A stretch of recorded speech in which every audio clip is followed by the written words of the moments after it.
Assalamualaikum warahmatullahi wabarakatuh. Perkenalkan, nama saya Laras Daya Subekti. NPM saya 1811060321. Saya dari Biologi I, Universitas Islam Radin Intan Lampung, Fakultas Tarbiyah. Untuk memenuhi tugas saya, yaitu mata kuliah bioteknologi yang diampu oleh dosen saya yaitu Ibu Rizky Nifki Ramdini, maka di sini saya akan menjelaskan materi tentang antibodi monoklonal. Sebelum kita mengenal jauh apa itu antibodi monoklonal, di sini saya akan menjelaskan sejarahnya dari antibodi monoklonal. Nah, antibodi monoklonal itu diciptakan pada pertengahan 1970-an untuk menargetkan mutasi spesifik dan cacat pada struktur protein yang diekspresikan pada beberapa penyakit dan suatu kondisi. Antibodi ini sekarang bagian dari perawatan utama untuk neoplastik, autoimun, dan penyakit peradangan kronis yang menyebabkan peningkatan laporan reaksi hipersensitivitas atau HSR sekunder untuk kelas obat ini. Nah, kemudian generasi pertama adalah antibodi monospesifik atau bifungsional dengan suatu ikatan bagian ke antigen tertentu dan bagian Fc utuh yang mengikat pada reseptor Fc pada accessory cell. Pada tahun 2009, Catumaxoba MBA atau MAB bispecifics atau trifungsional disetujui untuk mengobati esites maligna pada pasien dengan kanker. Kemudian pada tahun 1975, Coyer dan Milstein memperkenalkan cara baru untuk membuat antibodi dengan mengimunisasi hewan percobaan.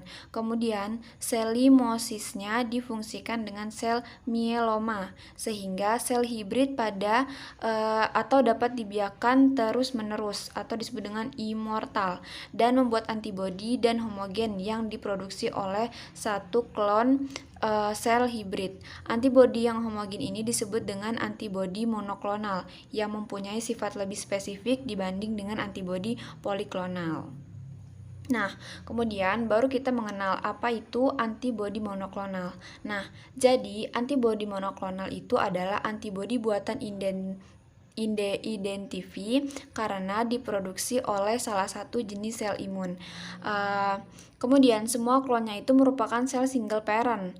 Nah, antibodi monoklonal ini mempunyai sifat khusus yang unik, yaitu dapat mengenal suatu molekul, memberikan informasi tentang molekul spesifik dan sebagai terapi target tanpa merusak sel sehat sekitarnya.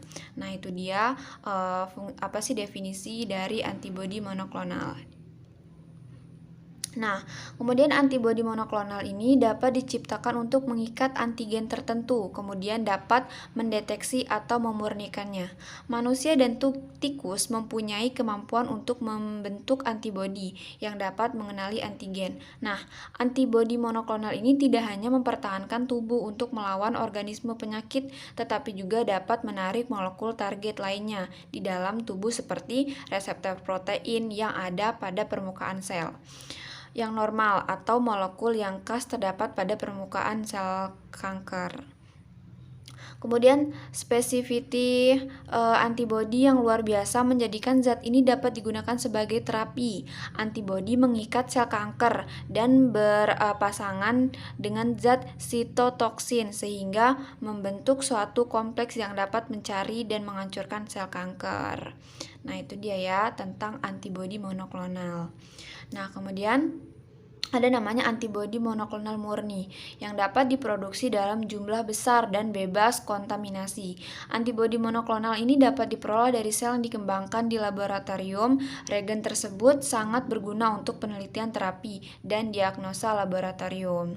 Nah, gimana sih pembuatan antibodi monoklonal? Nah, jadi antibodi monoklonal itu dibuat dengan cara penggabungan atau fusi dua jenis sel, yaitu sel limfosit B yang memproduksi antibodi dengan sel kanker atau sel mieloma yang dapat hidup dan membelah terus-menerus. Kemudian, hasil fusi antara sel limfosit B dengan sel kanker secara in vitro ini disebut dengan hibridoma. Nah, terus apabila sel hibridoma ini dibiarkan dengan kultur sel, sel yang secara genetik ini mempunyai sifat yang identik akan memproduksi antibodi sesuai dengan antibodi yang diproduksi dengan seaslinya, yaitu sel limfosit B. Nah, itu dia cara pembuatan antibodi monoklonal. Kemudian, antibodi monoklonal ini mempunyai 4 jenis. Yang pertama ada namanya murina atau murni yang didapat dari tikus. Ini tuh dia dapat menyebabkan human anti-mouse antibodies atau HAMA. Nama akhirnya itu MOBA atau Imbritumoba.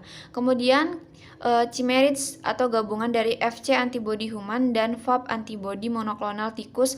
Nama akhirnya itu CIMAB, yaitu rituximab. Kemudian humanizat ini hanya sebagian kecil dari FAB antibodi tikus yang digabungkan dengan antibodi human 90% sampai 98%. Nama akhirnya itu Zumab atau Trastuzumab. Kemudian yang terakhir ada fully human, yaitu keseluruhan antibodi human dengan nama akhirnya itu Mubab atau Adalimumab. Mumab ya, oke. Nah, ternyata antibodi yang ini itu yang ada 4 jenis ini, murin, simerin, humanizat, sama fully human. Ini dia itu adalah antibodi yang merupakan generasi baru yang diciptakan karena adanya beberapa alasan. Nah, alasannya adalah beberapa antibodi monoklonal yang digunakan untuk pengobatan itu berasal dari sel macit atau tikus, sehingga sering menimbulkan reaksi alergi pada pasien yang menerima terapi antibodi monoklonal tersebut. Nah, hal ini disebabkan karena protein macit ini dikenal sebagai antigen asing oleh tubuh pasien, sehingga menimbulkan reaksi respon imun atau lain berupa alergi, inflamasi, dan penghancuran atau destruksi dari antibodi monoklonal itu sendiri. Nah, jadi itu ya alasan kenapa dibuat generasi baru, karena dia tuh punya reaksi alergi pada pasien-pasien tertentu. Nah, jadi diciptakanlah antibodi monoklonal generasi baru ini. Nah, kemudian apa sih peran antibodi monoklonal ini dalam bioteknologi? Nah, jadi aplikasi bioteknologi ini kan mampu meningkatkan kualitas suatu organisme dengan memodifikasi fungsi biologi suatu organisme dengan menambahkan gen dari organisme lain atau merekayasa gen pada organisme tersebut. Nah, di bidang kesehatan dan farmasi, penerapan bioteknologi ini telah menghasilkan produk-produk penting seperti antibiotik, vaksin, hormon, diagnostika penyakit, dan produksi farmasi lainnya, misalnya produksi antibodi monoklonal ini. Nah, antibodi monoklonal ini adalah antibodi sejenis yang diproduksi oleh sel plasma klon sel-sel B sejenisnya. Terus, penggunaan antibodi monoklonal ini dianggap teknologi yang paling cepat dan berpengaruh di bidang kesehatan karena dia itu bersifat monospesifik dan dapat mengenali benda asing yang masuk dalam tubuh untuk mengadakan reaksi antigen antibodi. Dengan reaksi ini, antibodi monoklonal dikembangkan menjadi obat kanker. Nah, terus dia juga nggak digunain untuk jadi obat kanker. Dia juga bisa sebagai pemanfaatan antibodi monoklonal dipakai untuk diagnosis karena sifatnya itu kayak ketelitiannya itu yang sangat tinggi. Jadi dia bisa dipakai untuk diagnosa. Misalnya kayak diagnosa pada tes kehamilan, tes golongan darah, ABO dengan cara menggunakan serum anti A dan serum anti B. Nah, tes mendiagnosis seorang terkena virus HIV juga bisa, yaitu dengan cara mengambil serum pasien dan memeriksa menggunakan teknik ELISA. Nah, jadi itu tuh peran bioteknologi dalam kesehatan yang mampu membuat produk-produk penting yang sangat membantu dalam dunia kesehatan. Nah, sehingga dapat disimpulkan bahwa bioteknologi ini adalah sebagai pengaplikasian dari prinsip-prinsip ilmiah dan rekayasa untuk mengolah bahan oleh agen biologi atau mikroorganisme untuk penyediaan suatu produk baik barang maupun jasa yang berguna untuk kehidupan manusia. Nah, itu dia penjelasan dari antibodi monoklonal. Nah, sekian dari penjelasan saya. Kurang lebih saya mohon maaf. Saya akhiri. Assalamualaikum warahmatullahi wabarakatuh.